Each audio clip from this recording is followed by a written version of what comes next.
Good evening and welcome to this virtual tribute to Ellen S. Dunlap on the occasion of her retirement from the American Antiquarian Society after 28 years of distinguished service.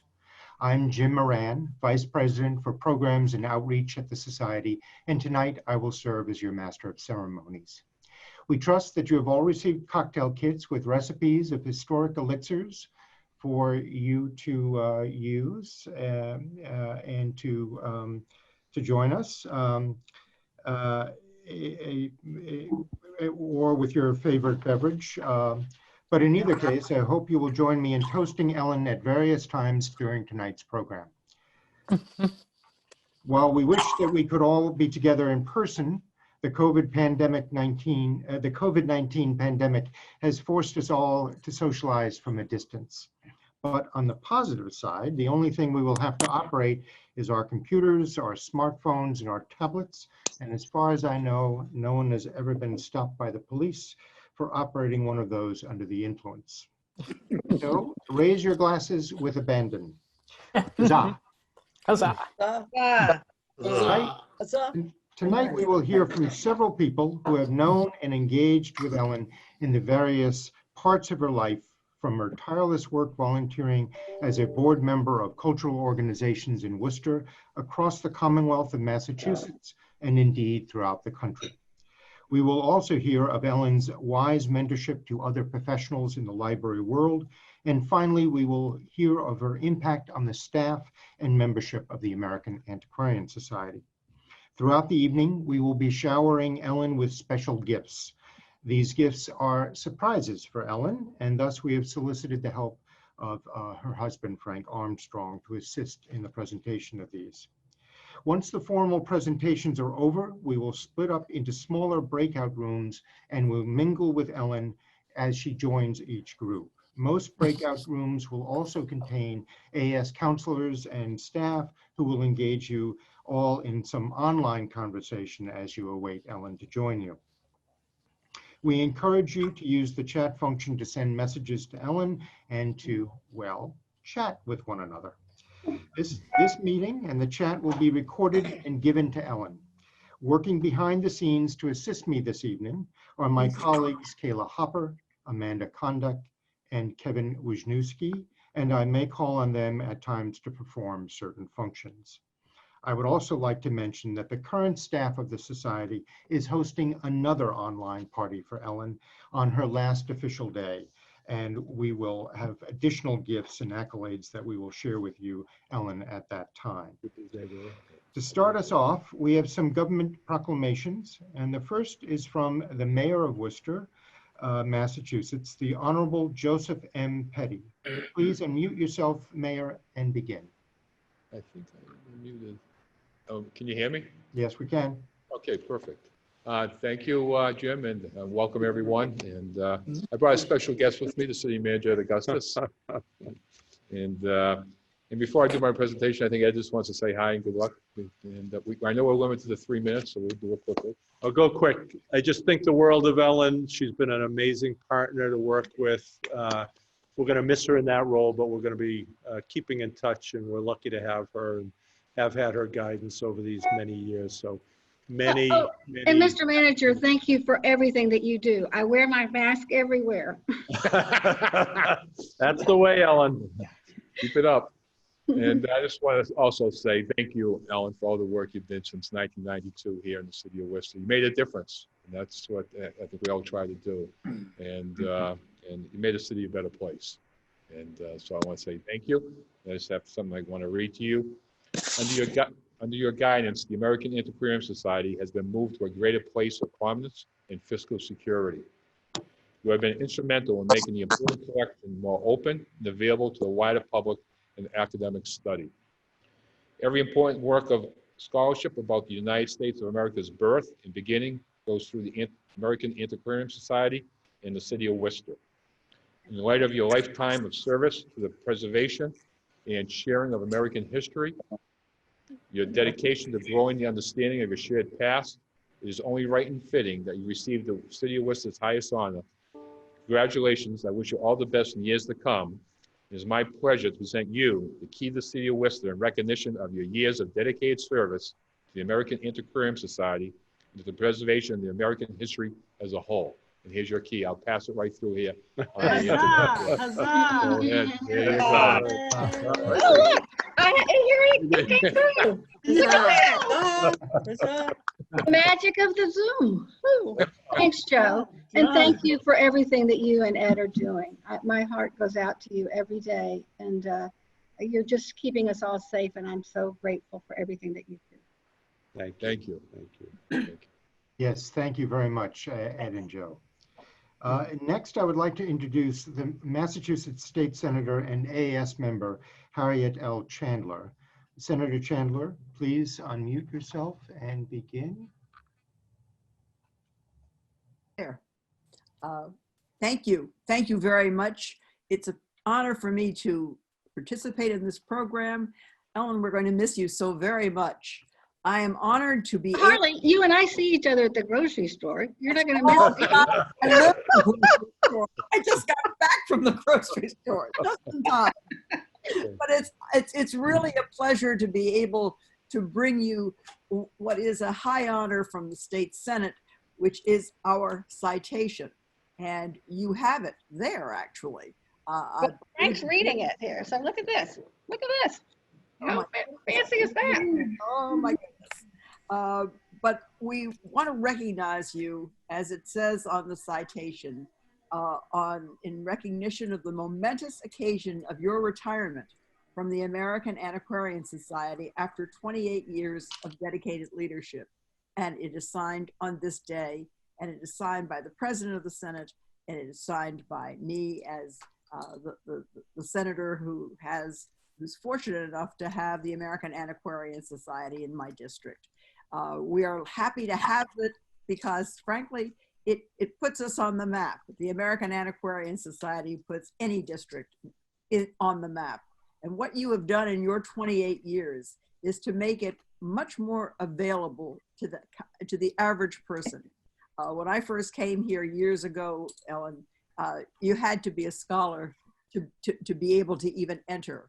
But you have made the American Antiquarian Society something that people have as part of their lives now. And that is a very special thing because it shouldn't be framed in it shouldn't be walled off and kept away from the average person. You have done everything you possibly can to make sure that our diverse population has access to it and understands its importance.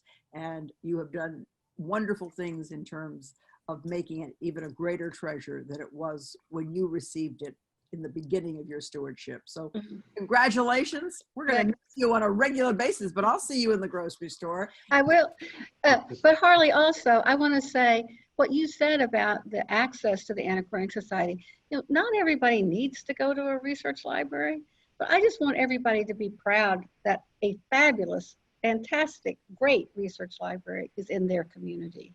And your sense of community stewardship, you've done so much for our community. And I'll see you in the grocery aisle. I'll see you in the grocery store. That's exactly right. Thank you so much. Thank you for everything. And thank you, Senator Chandler. Now, I'd like to read a proclamation from the governor. This would have been delivered by the Lieutenant Governor, Karen Polito, who is also an AAS member, but regrets that she could not join us in person. But the proclamation reads, Ellen S. Dunlap, President and CEO, American Antiquarian Society, on behalf of the citizens of the Commonwealth of Massachusetts, I am pleased to confer upon you this governor's citation in recognition of your 28 years of dedicated service to the American Antiquarian Society. The Commonwealth commends your long-standing commitment to extend the public's access to the Society's collections and your work to digitize portions of these collections for research libraries around the world. This 19th day of November in the year 2020. And it's signed by both the governor and the lieutenant governor. And my family will forgive me, and I hope our mother will forgive me too, that I did vote for Charlie Baker. I haven't voted for many Republicans in my life, but I did vote for Charlie Baker. And next, I would like to read a citation delivered on the floor of the House of Representatives by another AS member, our Representative James McGovern, who again expresses his regrets for not being able to join us in person. This is from the Congregational Record. The Honorable James P. McGovern of Massachusetts in the House of Representatives, Thursday, November 19th, 2020.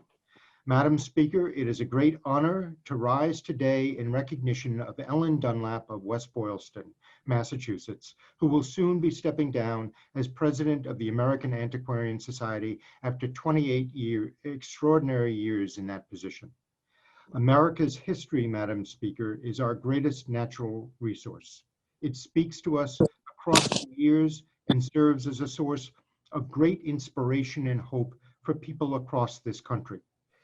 It is an acknowledgement of America's triumphs and our imperfections, a reminder of who we are and who we're called to be. Ellen is the president of the American Antiquarian Society, a remarkable institution in Worcester, Massachusetts, founded by Revolutionary War patriot and printer Isaiah Thomas in 1812 and dedicated to preserving our treasured history. The Society serves as an incomparable resource for scholars and historians and a preeminent and comprehensive depository of American history and culture that is unparalleled in size and scope. As president, the first woman to hold the post, by the way, Ellen has spent her career not only preserving our past, but bringing it to life in a way that truly excites others. Ellen's work and leadership are extraordinary. She has the incredible talent and vision to clarify and animate history so that all of us can better understand and learn from our collective past. She has worked tirelessly to open up the Society's extraordinary archives to a wider audience, including teachers, scholars, artists, and writers. Under her leadership, the Society undertook a massive effort to digitize their collections. Ellen also spearheaded the construction of a major expansion and renovation of the Society's home at Antiquarian Hall and has sought to engage the Worcester community in new and exciting ways like free public programs and partnerships with cultural groups. Ellen has chaired the board of the Worcester Cultural Coalition and the Massachusetts Foundation for the Humanities, and she has advised many prestigious institutions such as the Library of Congress and George Washington's Mount Vernon. Ellen's vision and leadership earned the American Antiquarian Society a National Humanities Medal from President Barack Obama in 2013. Madam Speaker, there is so much more I could say about how grateful I am that Ellen has devoted her life to preserving our American story and how lucky we are that the American Antiquarian Society calls Worcester its home. But let me end on a personal note to say that Ellen is a treasured friend and a wonderful person. I'm grateful that I've had the privilege of getting to know and work with her, and I know she will continue to give back to our community in the years ahead. On behalf of the United States Congress, the people of Massachusetts' 2nd Congressional District, and all the people who will benefit from her incredible work for generations to come, it is my great honor and privilege to recognize Ellen Dunlap and to thank her for her remarkable service to our community, our Commonwealth, and our country. Bravo. Huzzah! Huzzah. Huzzah. I love me some Jim McGovern. Wow. They say you Should tell can't trust what politicians say, but No, that's beautiful. And I should tell everybody that her family is not surprised that Ellen is getting this many citations. Oh, that's another meaning of the word. Sarah, I think you and Carrie are conflicting with each other, I think, Oh, audio wise. Two mics on at the same time. Jim. Now I would like to introduce Erin Williams, Cultural Development Officer for the City of Worcester, who is also representing the Worcester Cultural Coalition. You Erin? guys are piling on here. Yes, we are. We just started. Thanks, Jim. It's a real privilege to share my gratitude for Ellen, that and all she's given to Worcester and the world for that matter. Ellen and I met during a job interview for my current position, Cultural Development Officer for the City of Worcester. One of her first comments during that meeting went something like, "When I first came to Worcester, I took a cab in town and asked the driver if he had ever been to the art museum.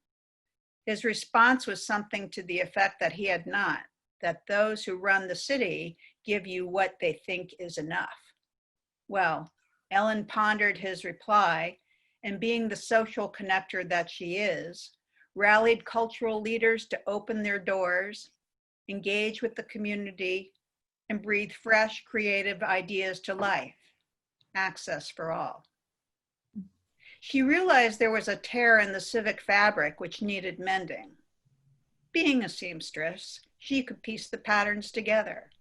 After all, isn't that what every librarian and historian is after? Telling the story of who we are, where we've come from, and how to navigate choppy waters for a better future. Ellen has played a significant role in the civic and creative life of Worcester. She has served on the boards of Mass Humanities and Greater Worcester Community Foundation.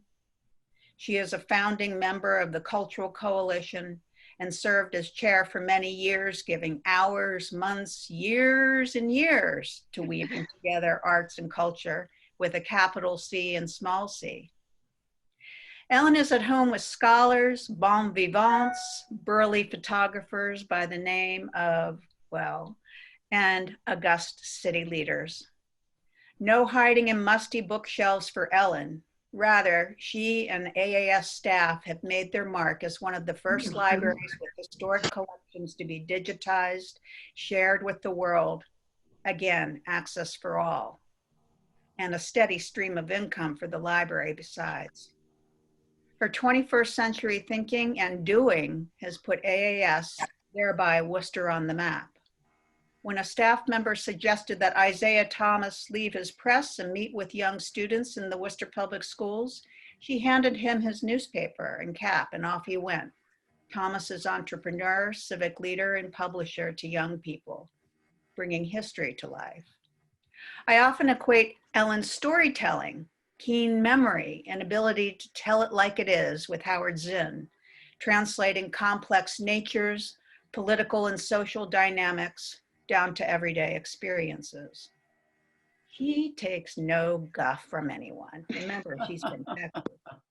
She remains a stalwart ally when facing adversity. Ellen's once noted that part of her interest in history was identifying coincidences. Need information on how many women marched in the first women's suffrage movement in Washington? Ellen knows, or would know how to find out. Yeah. He is our very own Nancy Drew. No puzzle or coincidence goes unnoticed. And don't cross her, because she'll find out the truth. Did I mention that Ellen is the first woman to be the president of the American Antiquarian Society? Right. Yeah.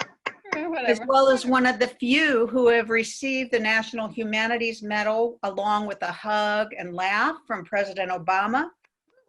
I wonder what she said that made him laugh. I said, I'm from Worcester. And I said, and my daughter thinks I just made up this medal to get a hug from you. And he laughed and hugged me. Well, there are many personas we all inhabit, and Ellen is a keen student of human natures, its triumphs and its foibles.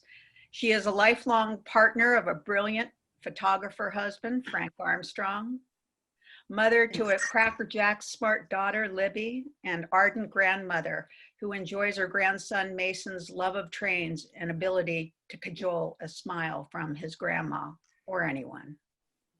Ellen is a dear friend and colleague who has assisted me in this road of creative community building we call the Worcester Way, creative engagement and learning for all. Now we are all immersed in addressing the myriad issues we confront: social upheaval, systemic racism, a pandemic, mind you, climate change, and the maelstrom of information and how it is created and shared. With Ellen's leadership, the city of Worcester has embraced the arts, culture, and creativity. She helps us see the world in new ways, and if not, encourages you to wake up. She has brought together scholars, activists, philanthropists, artists, and civic leaders. Our own city manager, my boss, Ed Augustus Jr., is a great lover of history, an avid reader and student, examining our past to create a better future. He is a member of AAS Society. Ellen makes everyone feel comfortable in the library. Ellen's once remarked that AAS collections, from quirky to compelling, our collections have something for everyone. And to me, Ellen is just that, smart, quirky, compelling. On behalf of the Worcester Cultural Coalition, the City of Worcester, and Worcester's creative community, thank you, Ellen S. Dunlap. Worcester is a better city thanks to your vision and extraordinary work. So, huzzah, my friend. Huzzah! We can't wait to read your next chapter. And Nice. Woo-hoo. I love you, Erin, and I'll get your financial report to you on Monday, Nice. okay? Perfect, Erin. Thank you, Erin. Our next speaker is Kathy Henderson, who is Associate Director for Education and Exhibitions at the Harry Ransom Center in Texas. You're the one who picked that. Kathy? Hi, Ellen Hey. and Frank. I'm so pleased to be able to join in this evening's festivities and to join with all of the rest of you in celebrating Ellen's considerable accomplishments and, more importantly, her fellowship and friendship. I've known Ellen since April 1978. She hired me as her assistant when she was the research librarian at the Harry Ransom Center at the University of Texas at Austin, when I was still a soon-to-be graduate of UT's library school. I couldn't have landed a better first job than working with a mentor like Ellen. She led by example and set a standard of professionalism I know you are all familiar with. She introduced me to the professional associations that over the years have provided an invaluable network of colleagues in engagement with issues shaping all heritage organizations. Sorry, scrolled the wrong way. It's going the wrong way, sorry. More importantly, she befriended me. And so as she so easily does with seemingly everyone she comes into contact with, and made me feel a part of her family. I inherited her research librarian position and commitment to public service when Ellen, Frank, and daughter Libby decamped to Philadelphia in the early 1980s, an almost impossible prospect given her Texas roots. As director of the Rosenbach Museum and Library for a decade, she reshaped and modernized that institution. But not content to run just one library and museum, Ellen was a leading founder of the Philadelphia Area Consortium of Special Collections Libraries. All of the many professional and community organizations on which Ellen has served, and the list is a long one, have greatly benefited from her energy and ideas. Visionary and practical, decisive and loyal, you get the impression there is no problem Ellen can't solve and no solace she can't provide. When a mutual friend of ours long ago faced impossibly difficult medical choices, I remember her saying, "I wish Ellen were here. She'd know the right questions to ask." I introduced this melancholy note only because it reinforces the understanding that Ellen is an indispensable force in our lives. She is a person you want on your side and by your side. Others of you will be able to speak more knowledgeably about Ellen's 28 years of leadership. And I'll repeat, as the first woman director of the American Antiquarian Society, because I think that does merit repetition. And I'm really glad to know what you actually whispered in Obama's ear. And I'm sure it will show up in part 2 of his memoirs. It's one of the more memorable elements of his presidency. So huzzah. A toast to you, Ellen, with love and best wishes for what I know will be an oxymoronic, very active retirement. Huzzah! And Kathy, when you said you have always been by my side, I almost forgot that night that you, on September the 16th, 1981, when you brought me, you came to the hospital to see what was going on, and you brought me a wash rag, and you stayed for Libby's birth. You were there when she came. Oh, wow. Yeah, and I remember when you were writing to me once about Libby going on her first date, she complained at you, and you said, but Kathy was there when you were born. So what, did she have to go on my first date with me too? I don't even remember that. It's one of those unforgettable things I didn't include in my remarks. Well, my sister was there at dinner when my water broke, and you were there 6 hours later when Libby was born. Just a little bit information you get when you have a woman president. Yeah. Well, Thank you so much, Kathy. Now we shall hear from Leslie Morris, who is the Gore Vidal Curator of Modern Books and Manuscripts at the Houghton Library at Harvard University. She's supposed to be Leslie, at another please meeting. unmute yourself and Well, I am in another meeting. I'm multitasking. You taught me I'm the that. Secretary of the Colonial Society of Massachusetts. How are you No, here? and the curator has just finished his report, so I need to get on with this. Okay. I first met Ellen when I applied for a job at the Rosenbach Museum and Library in Philadelphia. I had recently returned home to Kansas from 2 years in England and was looking for my first real library job. Both the interview process and Rosenbach were quirky. For budgetary reasons, I stayed with Ellen and Frank and Libby. But Ellen had big plans for changing a struggling museum into an actual research library, and it looked like there was a lot of opportunity to learn. I said yes when the offer came. What I didn't realize at the time was that Ellen was brand new at being a director. She'd never managed a staff really, raised money, or written a grant or a budget. You couldn't tell she was a novice. She was always making things happen. Raising half the operating budget every year, co-founding the Philadelphia Area Consortium, working and wooing with a somewhat temperamental Maurice Sendak, and putting Rosenbach on the cultural map. She created a close-knit and productive team, and I looked forward to going to work every day. It was really only after moving to my job at Harvard and experiencing very different management styles that I truly appreciated how extraordinarily lucky I'd been in having Ellen as a boss and mentor. Her boundless and genuine curiosity about people, and her incredible network ability, and that was before social media was invented. Her example taught me some very important things. Here are only a very, very few because of time constraints. Ask for help when you need it. It's getting the job done that's important, not your ego. A manager's first duty is to try to ensure that the staff has what they need to do their job in the best way they can. Give credit where credit is due.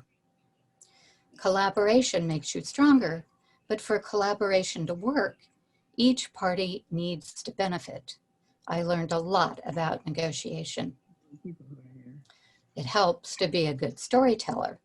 If you haven't heard them already, ask Ellen about talking to Jackie Kennedy, and yes, ask her about how did she get that hug from President Obama. I talked twice to Jackie Kennedy. You can tell them that. Okay. Working for you, Ellen, I felt understood and valued. You've been endlessly supportive in my career and a patient listener to my frustrations with Harvard's administrative constipation, as you so memorably called it once. I could not have had a better teacher. Thank you so much. You've been my friend for a long time, Leslie, and I'm so proud of all that you're doing. So get back to your other Zoom meeting, right? I will, but the publications report is just happening. thank you so much, Leslie. I'll see you later. Bye. I'll see you soon. And now we will hear from David Tibaldi, the former Executive Director of Mass Humanities. Again, David, please unmute yourself and begin. Thank you, Jim, and good evening, everyone. I'm speaking. Can you hear me? Yes, we can. Okay. I'm speaking to you from Northampton, Massachusetts, and it's my pleasure to tell you about Ellen's extraordinary volunteer work on behalf of Mass Humanities. For those who may not be familiar with Mass Humanities, it is the state-based affiliate of the National Endowment for the Humanities, a federal agency that provides grant support for research, education, You want to leave a message? We can. preservation, and public engagement in the humanities.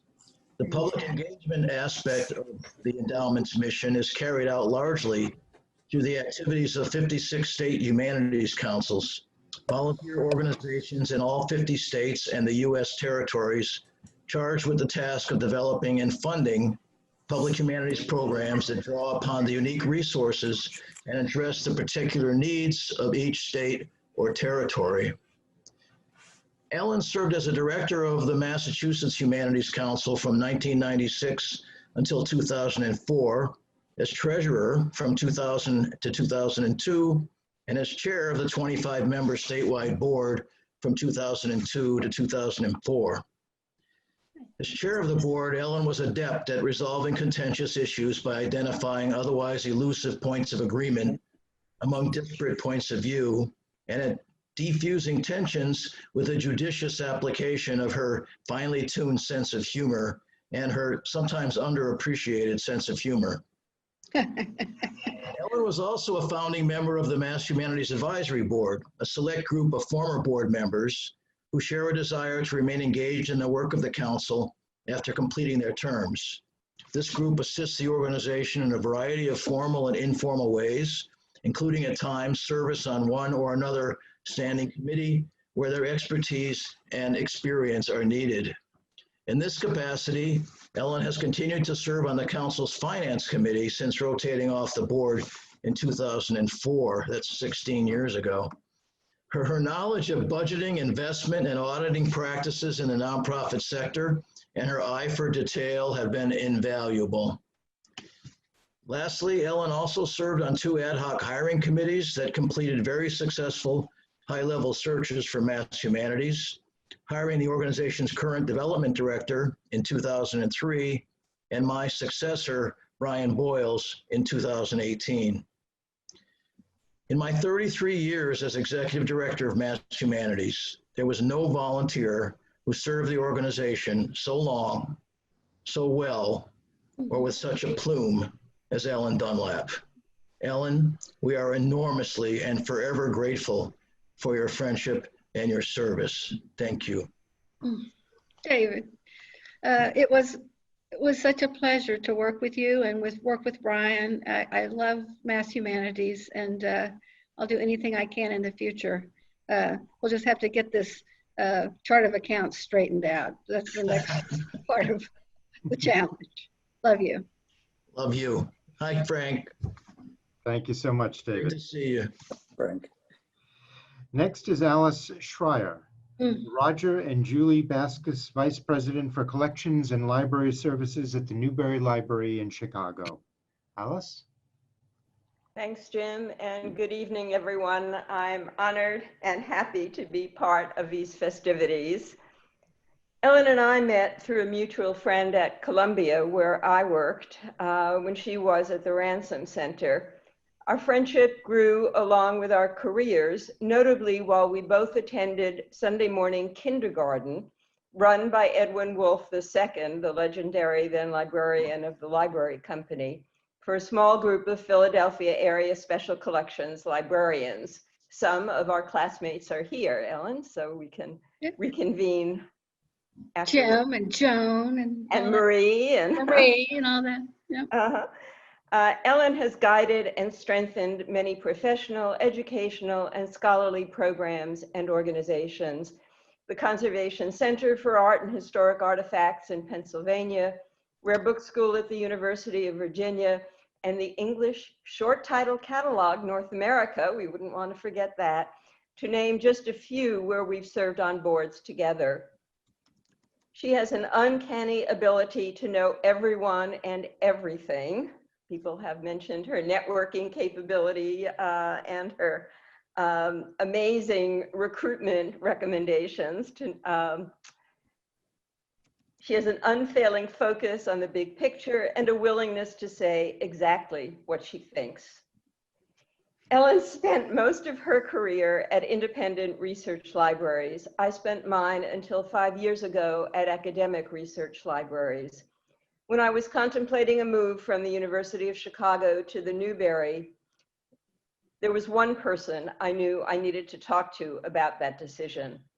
What Ellen said about the unique role of institutions like AAS and the Newberry in championing and advancing humanities education, scholarship, and outreach, and their challenges made me excited to join their ranks. Among the many pleasures I've experienced since then have been more chances to see Ellen in action at ERLA meetings. For many years, a highlight of Bibliography Week, the last week of January each year in New York, has been one of our breakfasts before or lunches after one or another board meeting. On these occasions, Ellen's razor-sharp questions focused on life rather than work. You couldn't escape from them either. I do not remember her ever sneaking a peek at her phone, except the year that Libby was due to give birth. Grandma to be was worrying about a snowstorm that might threaten her ability to get back to Worcester in time. She did. Ellen always gets her priorities right. All of us who have benefited from her generosity and wisdom are losing a cherished colleague. Mason is clearly the winner here. Thank you, Ellen, for expanding the visibility, sustainability, and impact of research libraries and special collections. We wish you many years of health and happiness in retirement with Frank and your family. I love you, friend. Many of us know. You won't escape that part. You can't walk away from the friendships, only the job. Many of us in this call remember Carolyn Harris, who was my friend and Alice's friend, and that's how we know each other. And Kathy's. Kathy's friend, and we miss her every day. Yeah, I agree. Love you. Love you. Now I would like to introduce the former Vice President for Programs and Collections at AAS, John Hench. Oh, gosh. John, please unmute yourself. I first met, can you hear me? Yes, we can. I first met Ellen Dunlap sometime in the early 1990s at some bookish event in Philadelphia, where she was president of the Rosenbach Museum and Library. I had already heard a great deal about her. We had a nice conversation while standing on a sidewalk on a beautiful day. Little did I know that she would later appear in Worcester as a candidate to succeed Marcus McCorrison, who was retiring as president of AAS. As it happens, so was I, having been vice president for academic programs. I can't say that I wasn't disappointed that Ellen beat me out for the job in time, but however, I came to realize that she really was the right person for the position of president. Not surprisingly, Ellen came to Worcester full of ideas for the future of our society. She quickly established relationships with AAS members and with leaders of Worcester's nonprofit business world, and traveled widely to visit members and foundations throughout the country. Perhaps her greatest achievements are in the many additions, changes, and improvements to the physical plant in Antiquarian Hall and elsewhere on the AAS campus. She was also nationally active in the world of the humanities. The highlight of that work was an award presented to AAS in the White House by President Barack Obama, which has been alluded to before, who unforgettably gave her a hug as the press photographers and cameras clicked and flashed. I believe it is fair to say that Ellen will remain the only AAS president to have been hugged in the White House by a sitting American president. You never know. You never know Scott's possibilities. Alas, The pandemic, which today brings us all together virtually, has robbed us of the great pleasure of giving her the hugs she deserves. Brava, Ellen. You've had a wonderful career and a wonderful influence on so many people. Well, John, you pointed out that we were, for one like 5-second moment, rivals for the job. Right. But they picked both of us. Exactly. And we worked together. We did. And I was so grateful for everything that you did and wish you the very best. Wish to see you again soon. Right. Thank you. Thank you, John. Now we shall hear from the AS member and the Thomas Jefferson Foundation Professor of History Emeritus at the University of Virginia, Peter S. Onuf. Peter? It's wonderful to be here tonight. I'm very honored to have the opportunity to speak for all the beneficiaries of your leadership, and I mean the people who use your library. I'm talking about the 1,116 fellows who have been at the Society during your reign. That's crazy. I came to the Antiquarian a couple of years ago, and I had to think of something to study, and so I decided to study the Antiquarian Society, and that meant doing some work on Isaiah Thomas, and that meant that Ellen was going to provide me with the key information I needed, because she'd already done biographies of the first 470 members, which helped me along because I'm not much of a researcher. Librarians and archivists don't get the credit that they deserve for making what we do possible and creating the kind of community that, well, makes the academic life worth living. I got to say that my 2 years at the Antiquarian as a full-time fellow, full-year fellow, were 2 of the best years of my life, early on and late on. A nice way to end. I just want to say, as I thank you, Ellen, on behalf of everybody who's used the library, that I consider you and Isaiah Thomas great patriots. Both of you had an idea of what antiquarianism could mean for the future of this country. Isaiah had an idea that by collecting everything, you could remember how the people created their own country. It's the people who live in these musty records, in these newspapers, and these manuscripts. And that resource has been a wonderful, wonderful thing for all of us who've been there. And historians generally think that what we do doesn't matter much. But these last few years, I think, have taught us another lesson, how important it is to know who we are. And Ellen, you've made it possible for me to go to in studying Isaiah Thomas, to begin to think again in a deeper way about the importance of what we do at a time of existential crisis, very similar to the existential crisis that Isaiah Thomas faced during the War of 1812, and it wasn't clear that the Union could stay together. Well, who knows if our Union can stay together, but if it can, it will be because thoughtful people use the resources that you and people like you have made available to us. Well, I also want to say, on a personal level, in addition to being very grateful to Ellen for doing a lot of my research for me, I got to spend a few hours on a car trip from New York to Worcester, and it was an amazing experience for me. She talked about her family and all her ancestors, the many different families. I had a picture in my mind that this was the United States of America, and that Ellen was related to everybody. And if she wasn't related to everybody, she'd find the connection with you. Thanks, Ellen. Funny. Yeah, that was an amazing car ride, Peter.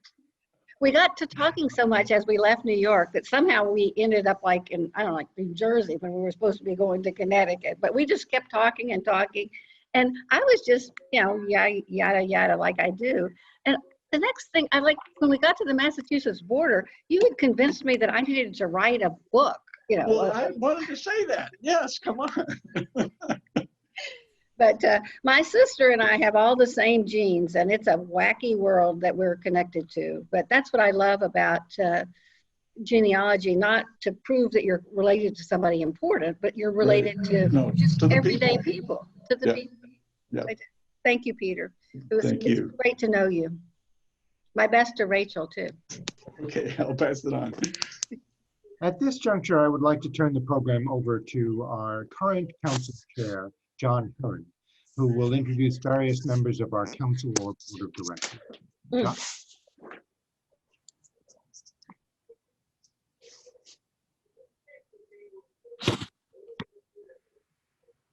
Yeah, I don't know where Jock is.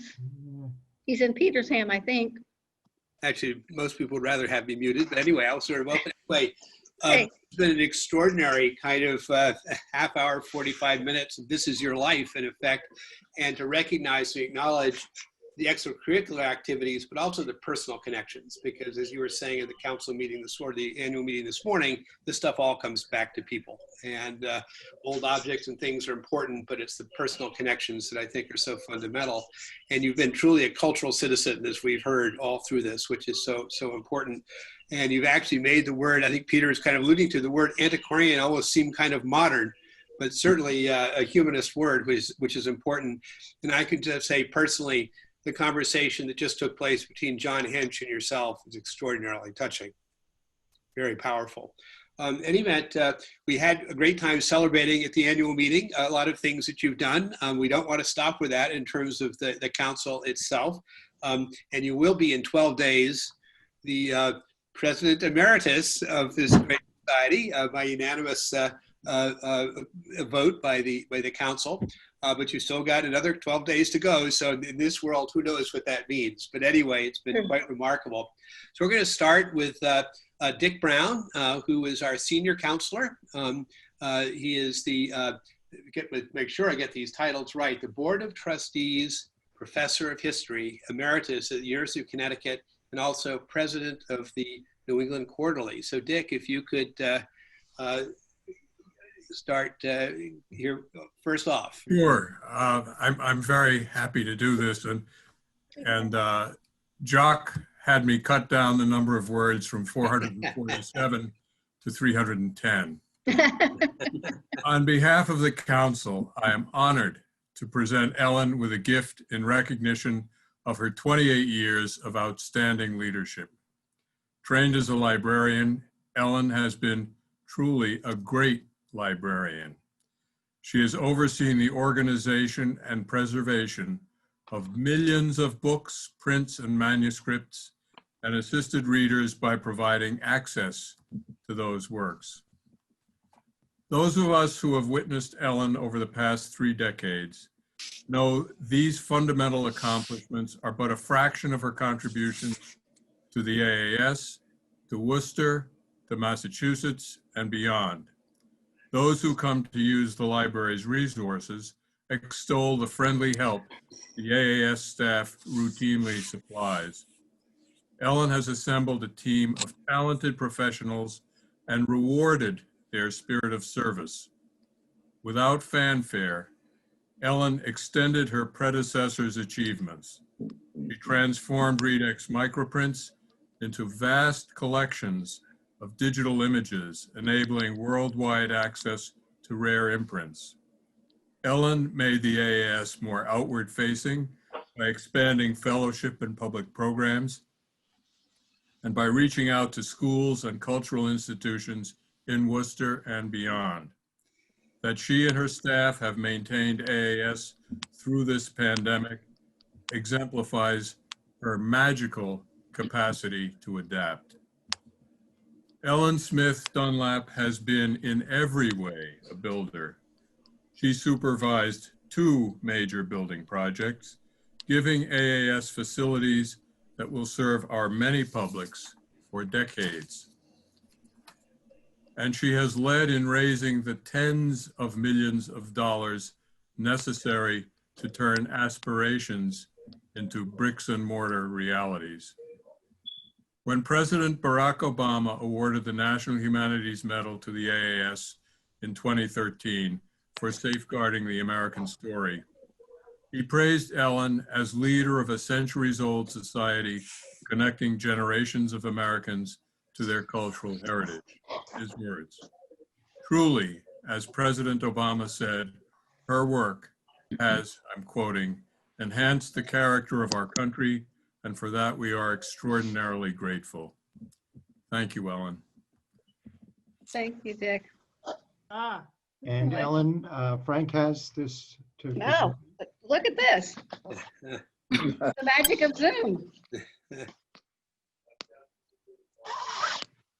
I have to stand up.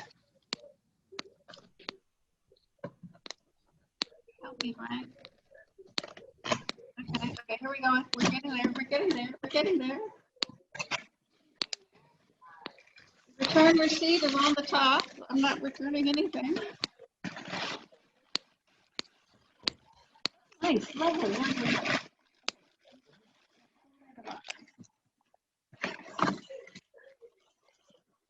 Oh. Look at that. Look at that.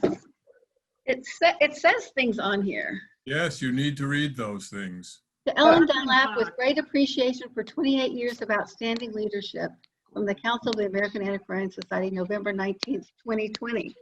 But it also says something here. Of all fame in this world, the fame of a librarian is the most to my taste. Christopher Columbus Baldwin. Yeah. You are his successor. And look, Mason, we can fill it up with popcorn. Thank you, Dick. That was very sweet. Dick, thank you so much. And I also want to thank Paul Sperry for shepherding the bowl through. So that was great. Now we'll move on to Anne Fabian, Distinguished Professor of History, Emeritus at Rutgers, and Secretary of the American Council of Learned Societies. Okay, it's my happy And job. new grandmother. And new grandmother. Oh, New grandmother. Yeah, 8 weeks old. I've got somebody else's screen here, but I guess that's all right. I'm gonna enlist Frank again to help me, as he just did.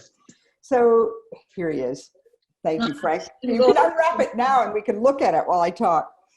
So it's my happy job to present Ellen a panoramic view of the German settlement of New Braunfels, Texas, engraved by the Zurich-born author and watercolorist Konrad Caspar Rodolph in the mid-1840s and printed in Berlin in 1851.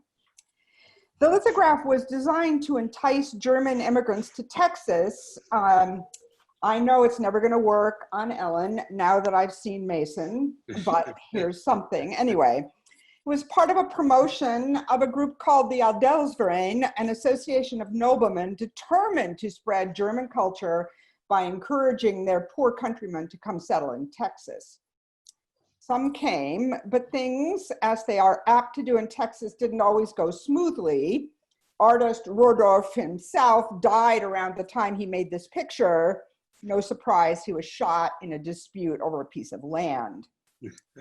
But the picture he drew of New Braunfels is full of peace and a promise of prosperity.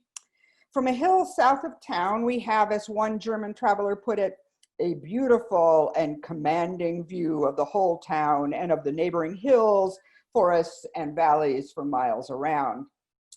Ellen can look over the picture Frank has.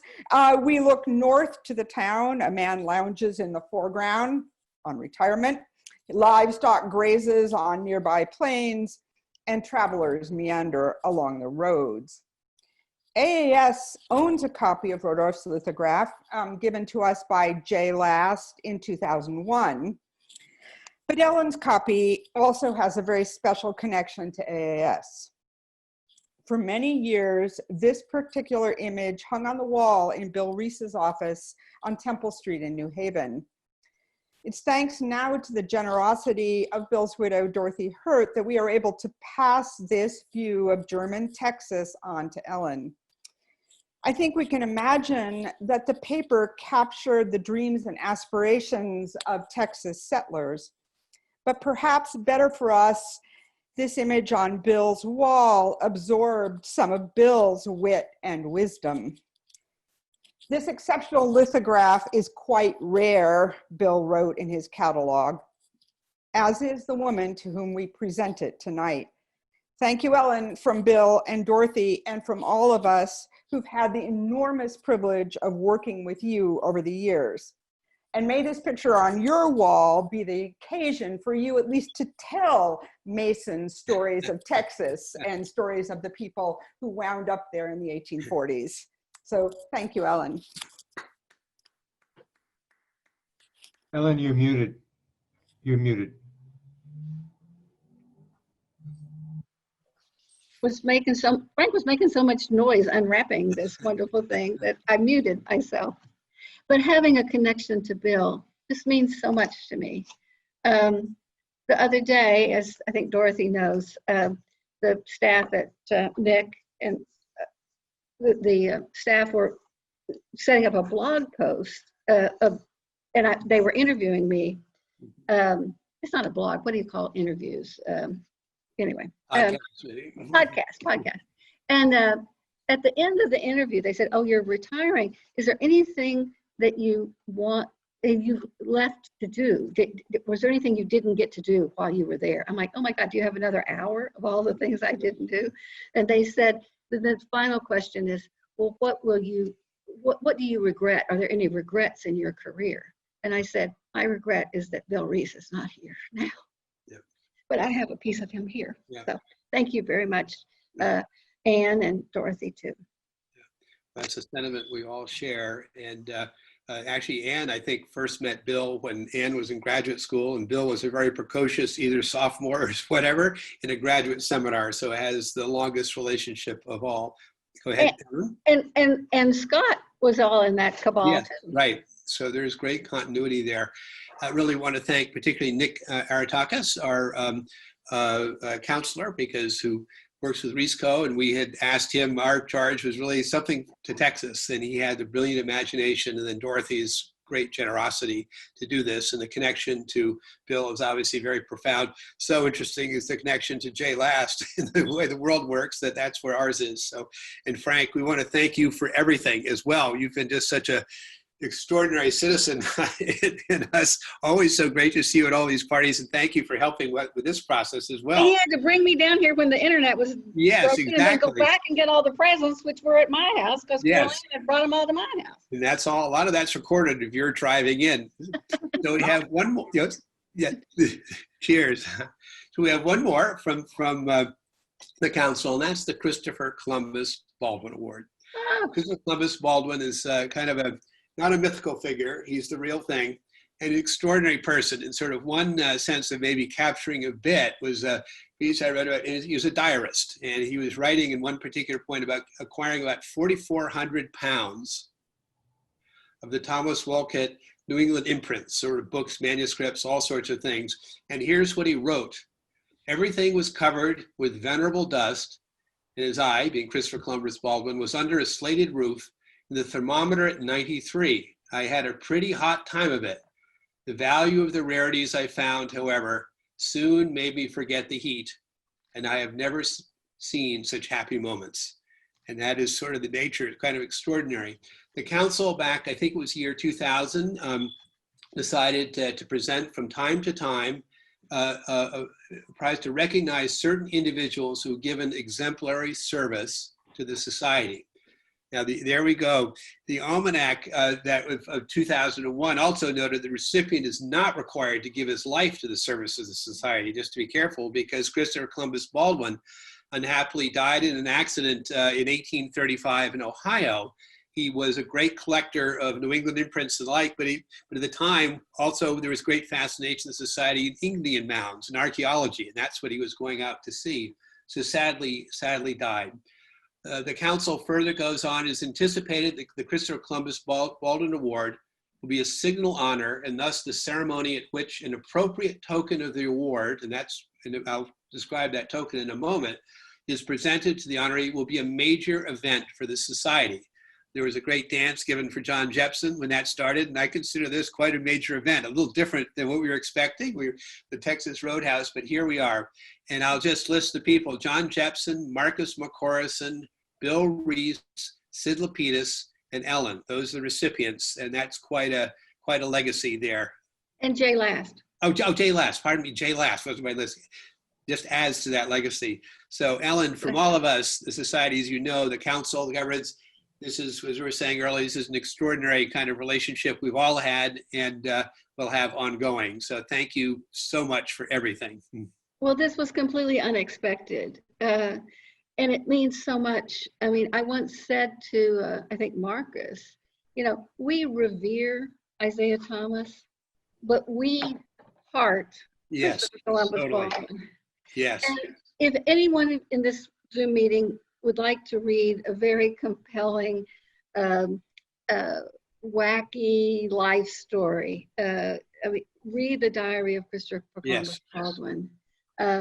He was so dedicated to this institution, and he was struck down at the height of his career at 35 years of age. And what he might have accomplished had he had the full measure of his years, we do not know. But he is a great touchstone for all of us, and I'm very touched that we have this medal extended. And it was a great pleasure to work with the artists to render this into metal. And I just never expected to receive it myself. So thank you. Very deserved. And Baldwin was, I think, librarian for 7 years, but also this particular medal, Bill Reese had quite a hand in kind of practice. So there's all of these links. Bill, when he got the award, was grateful, but he thought it needed to be like weightier. It needed to be more artistic than just what we had given in the past. And he connected us to Heidi Weistrit, the artist in California who did this. And it was a great pleasure to make possible Bill's vision for a wonderful medal. And I got to present it to Dorothy last year. Great. And to Sid too. And to Sid and to Ingrid Jepson, as I recall. Anyway, Exactly. So to close, I'm going to have the pleasure of introducing Sid Lapidus, who will then introduce Ellen. And Sid, who's known hopefully to everybody here, chaired the AAS for a decade. He didn't grow up in Worcester. And I think to me, he was one of the measures, Bill is too, of the kind of capacity of the AAS to attract people, the collections, the people. And I think Sid is as good a measure as there could be. He's an extraordinarily sort of savvy, smart collector, really starting from his college years. Extraordinary philanthropist for us and other institutions, but also very kind of humble and anonymous about it, quite frankly, but is an extraordinarily generous person. He's one of the people in my life I've met that has that rare combination of strong opinions and a very open mind. And so he's somebody who has a point of view, but he listens, and that's not typical. And so he's been just remarkable for all of us. He also has the capacity of always making things a bit better, including reformatting every financial report he's ever seen at any council meeting. But he's a great friend to all of us, a great friend of the society. And when I look, we've mentioned so often that picture, that great, I guess that overused term, iconic photograph of Ellen and Bill and Sid with Barack Obama. And that really is an era that when the future kind of Phil Gora writes our history, I think that's really kind of the core of how this institution over the past has moved into our third century in a way that Scott Casper can really build upon. So, and I would probably throw Jay Last into that as well. But anyway, Sid, it's a pleasure to introduce you. And welcome back, as they say. And Ellen, Sid, before you talk, can I add one more distinction? Sure. Sid Lapidus at the New York Book Fair was the last person pre-COVID that I kissed that was outside of my family. Combine that with Barack, this is a great combination. Thanks, Jock. I just, good evening, everybody. Just the New York Book Fair. I remember elbow bumping. Yeah, we did that. Elbow bumping with Bill Reese and so the luminaries and the non-luminaries of the book world. And of course, it was so great to run into Ellen again at the New York Book Fair. I've been so privileged in my lifetime in so many ways, but one of the highlights has been my connection with the American Antiquarian Society. And throughout, from the time I'm probably one of the few people who called up the executive director, Ellen, and said, I've heard about your organization. I'd like a tour. Now, apparently no one ever does that. And Ellen was kind of astonished, but you're sure, come on up. And that led to me getting on the council, and then for so many years having the trip to Worcester. It was, it got to be just like going into Manhattan, only it's a little further. So for the past 28 years, I and all of my predecessor chairs at the Society have been so fortunate and have Ellen as our side as president. My relationship with Ellen has been excellent from the very beginning. We easily developed mutual respect and rarely disagreed. Ask my wife, that's unusual. As president-elect, Joe Biden occasionally says, now here's the thing. The AES chair and president have to work together, not only on short-term issues facing every organization, but also on important longer-term issues. Probably the most important of these long-term issues is the periodic need for a capital campaign. When to start it, what should be the goal, what institutions and people should be our principal targets, how best to approach these targeted donors. It's important, and Ellen did it so well for several times during my career. Many of you may not be aware of a group called the Independent Research Libraries Association, known as IRLA, although I think someone referred to it earlier. It is made up of organizations like ours, the New York Historical Society, the Library Company of Philadelphia, and the John Carter Brown in Providence, and many others. I was privileged to attend several IRLA meetings as a guest of Ellen. The significance of mentioning this is that the leaders of these organizations clearly had the greatest respect, not only for the AAS, but for Ellen and her leadership of the organization, as well as being a leader whom everybody looked up to at IRLA. Several people have mentioned the most momentous occasion of Ellen's career when the AES received the National Humanities Medal at the White House. I was there, Bill was there, and Ellen. No other independent research library has ever been so honored. Of course, we deeply regret that Bill is no longer with us. He was at my side for my entire career at the AAS, and for Ellen's as well, I assume. Yes. His many contributions were enormous, and he is so greatly missed. Of course, some of you have already mentioned what Ellen's favorite moment at the White House was, which of course was the warm hug that she received from President Obama.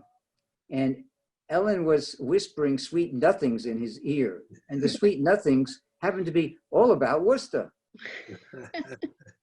Mr. President, you've got to come to Worcester. It's important. You make it a stop on your way to Boston. Come to Worcester, please. Unfortunately, the president, I don't think ever made it, did he, Ellen? No, he had come the 2 weeks before, and he had spoken at the technical high school, and I had seen him hug every one of those high school graduates, and that's why I wanted a hug from him, and that's how I got him to do it. But your hug was better. It was mine.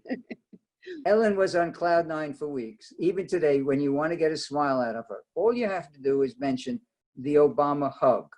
Wait a second, and there's this gorgeous smile. When future histories of AES are written, Ellen's years will be viewed, and deservedly so, as, despite a few macro-created bumps, Ellen's years were ones of growth, and perhaps even viewed as a golden era.